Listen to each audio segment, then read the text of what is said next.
मुझे लगता है कहीं ना कहीं कि जो कैरेक्टर्स ओरिजिनल कैरेक्टर्स थे उनके साथ काफ़ी नाइंसाफ़ी हुई है और बहुत हद तक उन कैरेक्टर्स को बर्बाद किया गया है। ये मेरा ओपिनियन है।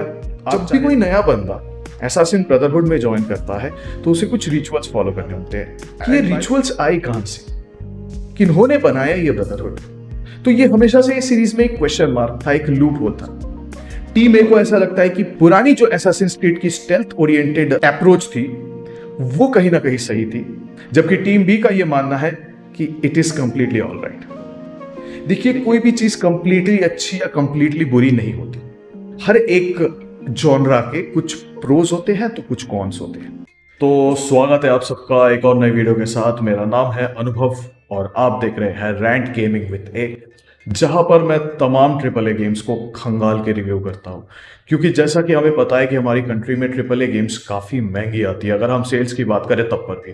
तो इसीलिए क्लैरिटी होना बहुत ज़्यादा हमारे लिए ज़रूरी हो जाता है कि कौन सी गेम हमारी हार्ड एंड मनी और टाइम डिजर्व करती है और कौन से गेम से हमें दूरी बरकरार रखनी चाहिए। तो ये सारी क्लैरिटी मैं आपको अपने चैनल पर देता हूँ, तो बने रहें अंत तक। और आज हम बात करने जा रहे हैं एसासिन्स क्रीड ओरिजिन्स के बारे में। दरअसल टू बी वेरी ऑनेस्ट, आजकल कॉल ऑफ ड्यूटी खेलकर मैं इतना ज़्यादा फ्रस्ट्रेटेड फील करता हूँ कि मन ही नहीं करता कि कुछ गेम खेलूँ मैं। उसकी कई सारी वजह है जो मैं आपको बताना चाहता हूँ, और मेरे जो पुराने वीडियोस हैं वो आप ज़रूर देख लीजिए। स्पेशली जो मॉडर्न वॉरफेयर 3 रीबूटेड वाली वीडियो मैंने बनाई थी वो आप ज़रूर चेक कर ले। तो मेन जो दो रीजंस है जिस वजह से मल्टीप्लेयर ओरिएंटेड गेम्स आजकल पूरी तरह से बर्बाद होती जा रही है, हो चुकी है in fact to many extent. Number one is ये सारे गेम्स माइक्रो ट्रांजैक्शन द्वारा इन्फेक्टेड हो चुके हैं। मतलब क्या है ना कि सरल शब्दों में अगर कहे तो क्रिएटिविटी पूरी तरह से तबाह हो चुकी है। एक जमाना ऐसा हुआ करता था जहां स्टोरी एक महत्वपूर्ण भूमिका निभाती थी। एक जमाना ऐसा हुआ करता था जहां स्टोरी प्राइमरी हुआ करती थी, जो कि होनी भी चाहिए। सेकेंडली, मल्टीप्लेयर जो होते थे वो स्किल बेस्ड होते थे। मतलब जो प्लेयर ज्यादा स्किल्ड है वही जीतेगा या वही टीम जीतेगी। तो हर एक मैच के बाद स्किल अपग्रेडेड होती थी, मैचेस फेयर होती थी। वो एक अलग जमाना हुआ करता था। हम अपने स्कूल डेज या अर्ली कॉलेज डेज की बात कर रहे हैं। स्पेशली जो मिलेनियल गेमर्स है मेरी तरह, मैं उनकी बात कर रहा हूं स्पेशली। लेकिन आज सिनेरियो बिल्कुल ऑपोजिट हो चुकी है। बहुत माइक्रो ट्रांजैक्शंस, लूट बॉक्सेस, पे टू विन यानी पैसा फेंको तमाशा देखो स्ट्रेटेजी, इस चीज ने ना मल्टीप्लेयर ओरिएंटेड गेम्स को तबाह कर रखा है, इन्फेक्ट कर रखा है, प्लेग कर रखा है। तो इस वजह से काफी नाराजगी आ जाती है और खेलने का बेसिकली मन नहीं करता।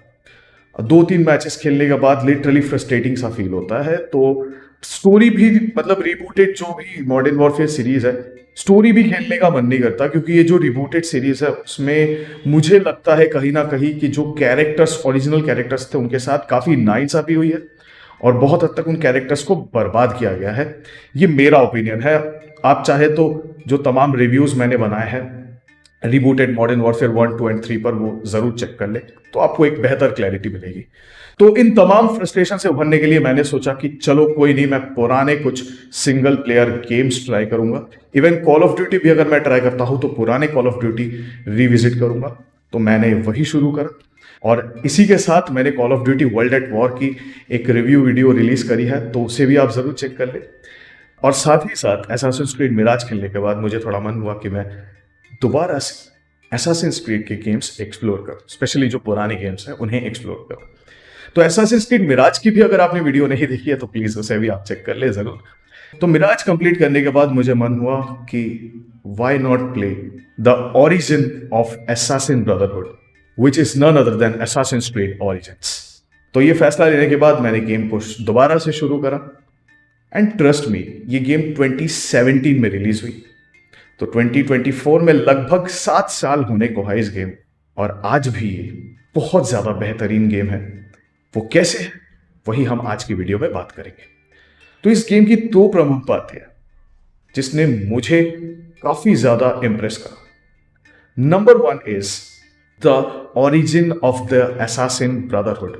तो जब हमने इज़ियो ट्रिलॉजी खेला था या एसासिन्स क्रीड की जो सबसे पहली गेम थी Assassin's Creed the message of time, वो जब हमने खेला था तो जब भी कोई नया बंदा एसासिन ब्रदरहुड में ज्वाइन करता है तो उसे कुछ रिचुअल्स फॉलो करने होते हैं। And by the way it is entirely fictional, ये पूरी तरह से फिक्शनल है, तो उसी संदर्भ में हम बात करेंगे।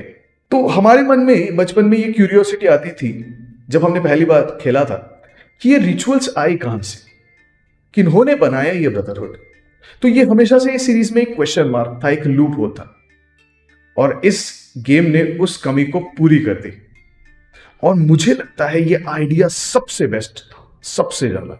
तो इस प्रकार से इस सीरीज ने, इस पर्टिकुलर गेम ने सीरीज को रिवाइव करी, एक नए सिरे से एक नई पहचान दिलवाई। For that very reason this game is mind blowing. Second is it revive the Assassin's Creed series. Assassin's Creed series जो है वो बंद होने की कगार पे थी। This game was the saviour. ये गेम जो है वो एसासिन्स क्रीड सीरीज की एक सेवियर मानी जाती है। ये जो तो बड़ी फीचर्स है और ये जो फैसला यूबीसॉफ्ट द्वारा लिया गया, मुझे लगता है कि कहीं ना कहीं बहुत सही फैसला था और इस सीरीज के लिए भी ये काफी फ्रूटफुल सा था। Third important segment is the world, open world. ये गेम जो है ये एंशियंट इजिप्ट पे बेस्ड है, 49 BCE, यानी बिफोर कॉमन एरा। आप कुछ दूसरा मत सोच लेना, ठीक है, बिफोर कॉमन एरा।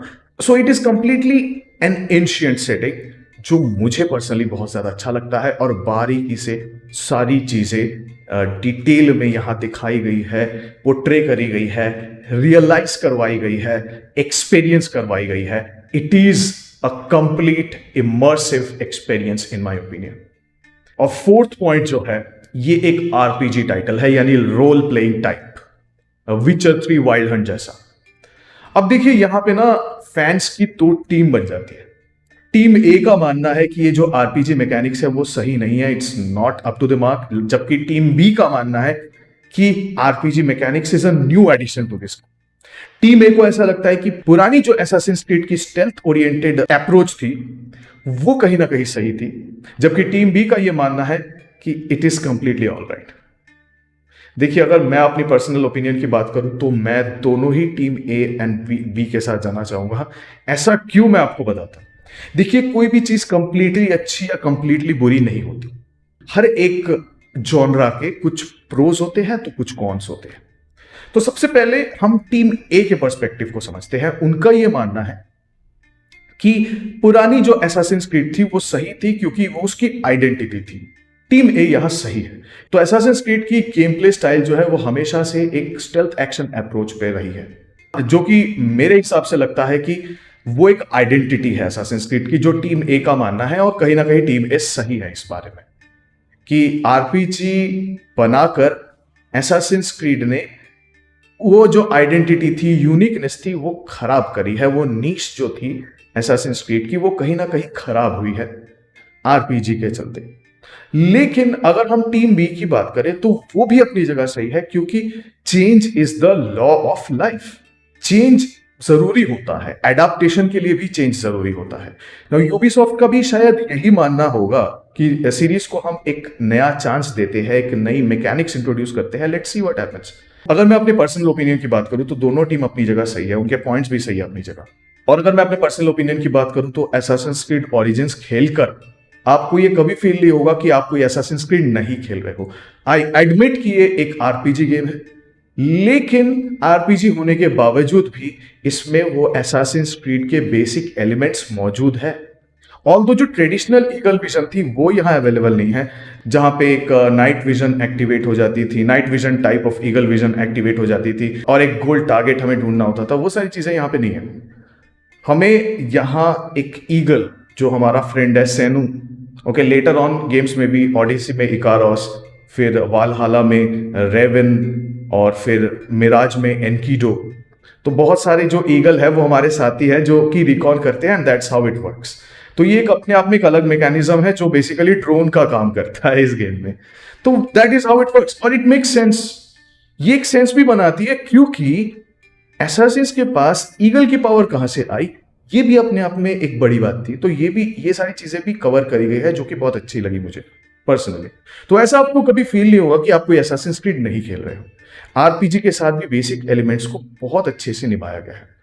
हाँ, असैसिन्स क्रीड ओडिसी में काफी हद तक डिविएशन हुई है। ओडिसी जो है वो एक बेहतरीन गेम है, लेकिन वो असैसिन्स क्रीड नहीं लगता, जो मैं अपने ओडिसी वाले वीडियो में जरूर बात करूंगा जब मैं उसकी रिव्यू बनाऊंगा। तो over and all it's a great experience, it's an RPG experience, और स्टोरी भी धमाकेदार है। असैसिन्स क्रीड ब्रदरहुड कैसे बनी उस पे ये स्टोरी है। गेम प्ले भी बहुत बढ़िया है, hunting and everything is there. एक छोटा सा कॉन मुझे लगा, जो साइड मिशंस है वो बहुत ज्यादा बोरिंग है, बहुत ही ज्यादा बोरिंग है, तो लेवल अप करने में थोड़ी दिक्कत होगी, but it's okay, we can ignore it. Remember, ये गेम लगभग 7 साल पुरानी होने को है, तो हमें उस हिसाब से इसे एनालाइज करना होगा। So after so many years this game is worth my time and it will worth your time as well. तो अब आते हैं असैसिन्स क्रीड ओरिजिन्स के फाइनल वर्डिक्ट पे। The final verdict of Assassin's Creed Origins is a 9 out of 10। देखिए, 1 mark जो मैंने deduct करा वो साइड मिशंस के लिए करा। अदरवाइज अगर हम ओपन वर्ल्ड की बात करें, गेम प्ले की बात करें, मोशन कैप्चर की बात करें, हंटिंग मैकेनिक्स की बात करें, सारी चीजें पिच परफेक्ट है। So I highly recommend this game. लेकिन हाँ, कोशिश कीजिएगा कि आप इसे सेल पे परचेस करें। Full price is not worth it. Gold edition जो है इस गेम की सेल में लेस देन 1000 रुपीज की मिल जाती है, और कभी कभार ये जो स्टैंडर्ड एडिशन है वो तो 500 के अराउंड या 500 से कम में भी मिल जाती है। ऑटम सेल हो या समर सेल हो, स्टीम पर आसानी से मिल जाती है। तो आप उस सेल का इंतजार करें, और जब सेल लगे तो आप इसे जरूर ग्रैब कर लें। So that is it about Assassin's Creed origins. यहां तक बने रहने के लिए आपका तहे दिल से धन्यवाद। मैं इस चैनल पर तमाम AAA गेम्स को खंगाल के रिव्यू करता हूं, क्योंकि जैसा मैंने कहा, AAA गेम्स काफ़ी महंगी आती है हमारी कंट्री में, तो एक क्लैरिटी होना हमारे लिए बहुत ज़्यादा ज़रूरी होता है कि कौन से गेम्स हमारी हार्ड एंड मनी और वैल्यूएबल टाइम रिजर्व करती है, कौन से गेम्स हमें दूरी बरकरार रखनी चाहिए। ये सारी क्लैरिटी मैं आपको देता हूँ। तो मिलता हूँ एक और धमाकेदार वीडियो के साथ। टिल देन अपना ख्याल रखिएगा। साइनिंग आउट, आदि यस।